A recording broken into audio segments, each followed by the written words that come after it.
बिल्कुल, देखिए मैं आपको तस्वीरें दिखाता हूं कि सिक्योरिटी बहुत टाइट है और कर्फ्यू तकरीबन 10 किलोमीटर का ये पूरा एरिया है, वहां पे कर्फ्यू इंपोज किया गया। और मेरे विजय अगर आपको तस्वीरें दिखाएंगे तो आप पुलिस की डिप्लॉयमेंट यहां पर देखेंगे, रैपिड एक्शन फोर्स की डिप्लॉयमेंट आप यहां पर देखेंगे। पूरा जो चौराहा कल ये जगह थी जहां पर हिंसा हुई थी उसको आप देखेंगे रस्सियों से बांध दिया गया है और अगर कोई भी शख्स घर से बाहर निकलता है तो कर्फ्यू का हवाला देकर उसको वापस भेजा जा रहा है। आप देखेंगे ये पूरे चौराहे पर जो पुलिस डिप्लॉयमेंट है आपको यहां पर खड़ा हुआ साफ तौर पर नजर आएगा। ये ऊपर आप फ्लाईओवर देख रहे हैं, इसी फ्लाईओवर से नीचे की वो तमाम तस्वीरें थी जहां पर उपद्रवी भागते हुए, पत्थरबाजी करते हुए, आगजनी करते हुए नजर आ रहे थे। लेकिन अब सिक्योरिटी का आलम इतना है कि तमाम जो फोर्सेस है उनको डिप्लॉय किया गया है। दूसरा, किसी भी आपातकालीन स्थिति के लिए फायर की जो गाड़ी है वो भी आपको यहां पर खड़ी नजर आएगी। दूसरी तरफ 20 अलग अलग टीमें बनाई गई है जो कि इस पूरे मामले को इन्वेस्टिगेट कर रही है। इन्वेस्टिगेशन सोशल मीडिया के आधार पर किया जा रहा है कि अफवाह फैलाने वाले वो शख्स कौन थे जिनकी अफवाह से तनाव जैसी स्थिति उत्पन्न हुई और उसके बाद दो समुदाय के लोग आपस में भिड़ जाते हैं। तो इसको लेकर 20 अलग अलग टीमें ग्राउंड पर काम कर रही है।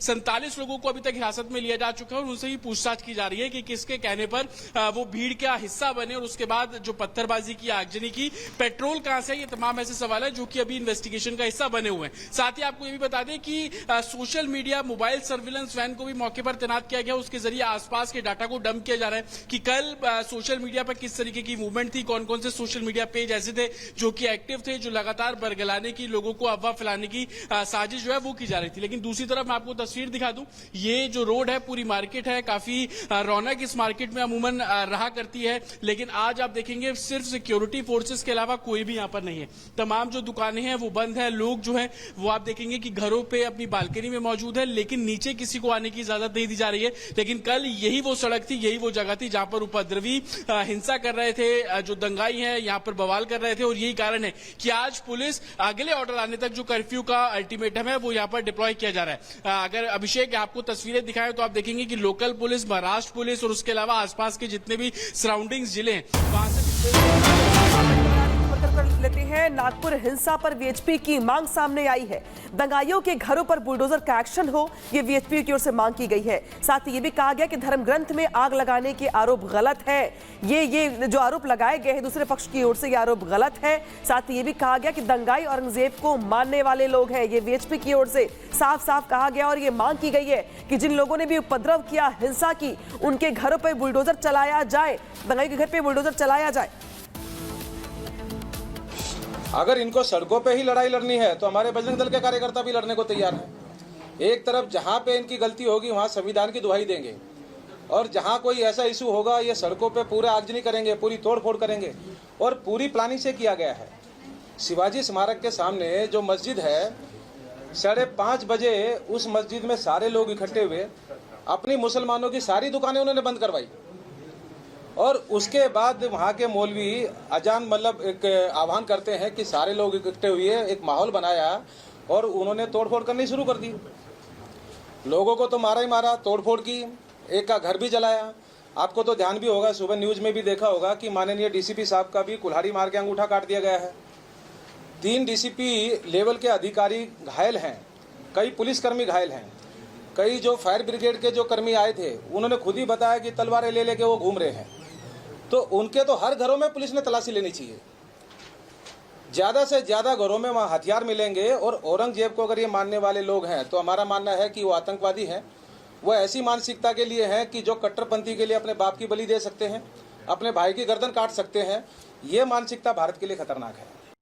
के पास वापस चलते जतिन, वीएचपी की ओर से साफ साफ ये कहा जा रहा है कि जो लोग औरंगजेब को मानने वाले हैं उनकी ओर से ये उपद्रव किया गया। साथ ही उनकी ओर से ये भी कहा जा रहा है कि बुलडोजर एक्शन लिया जाए। लेकिन अभी तक चूंकि जो स्टेज है बहुत प्राइमरी है जांच को लेकर के, लेकिन जो लोग थे उपद्रव करने वाले वो कौन थे, कहां से आए थे, उनकी पहचान क्या है, वो क्या आपस में जुड़े हुए थे या एक ग्रुप था या कहीं बाहर से आए थे, कुछ पता चल पाया है क्या इस बारे में?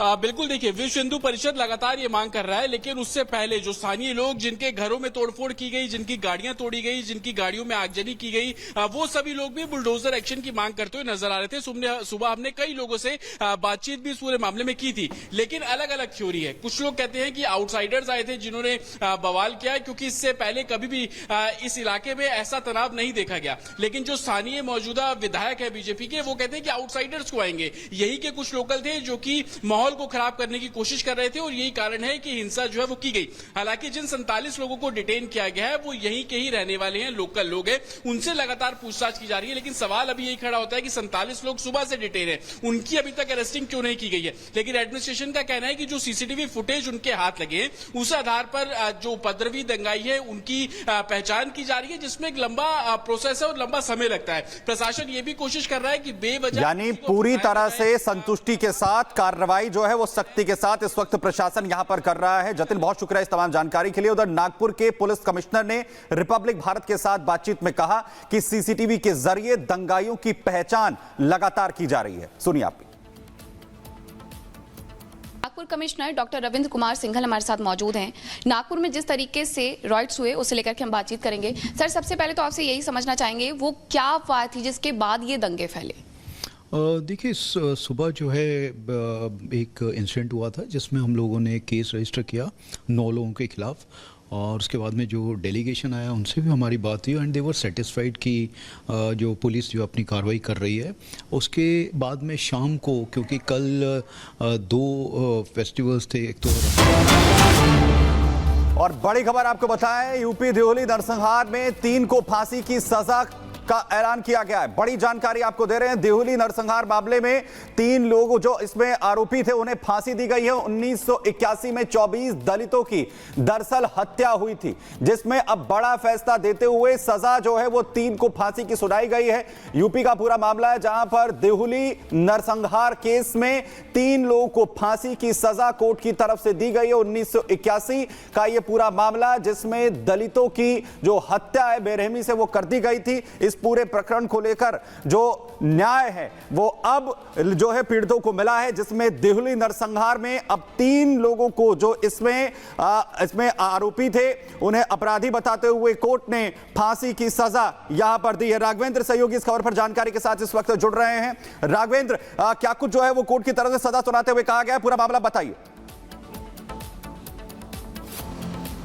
बिल्कुल, देखिए, यह मामला काफ़ी पुराना है, वर्षों लग गया, लंबे समय से पीड़ित संघर्ष कर रहे थे, कोर्ट में मामला चल रहा था, लेकिन देर आया, लेकिन फैसला पीड़ितों के पक्ष में आया, दुरुस्त फैसला आया। जिस तरह से नरसंहार हुआ था, जिस तरह से वहां पर लोगों की हत्याएं हुई थी, तो उसके बाद जो लंबी लड़ाई लड़ी गई, यहाँ पर जो फैसला आया है वाकई बहुत ही देखा जाए जो हत्यारे थे उनके लिए तो चौंकाने वाली बात रही है, लेकिन जो पीड़ित है उसको न्याय का एक आभास हो रहा है, क्योंकि लंबी लड़ाई करते करते 2 दशक बीत गए थे। लोगों की उम्र जो है वो काफी मतलब देखा जाए तो अगर कोई युवा कोर्ट में अगर लड़ रहा है तो वो इस समय वृद्धावस्था की ओर चल पड़ा है। इतना लंबा एक संघर्ष लगा, लेकिन कहीं न कहीं ये जो बड़ा निर्णय आया है यह उन लोगों को खुशी देगा जिनके घर के परिजन अपनी जान गंवाए थे, जिनके साथ इतना निर्दयपूर्ण बर्ताव किया गया था।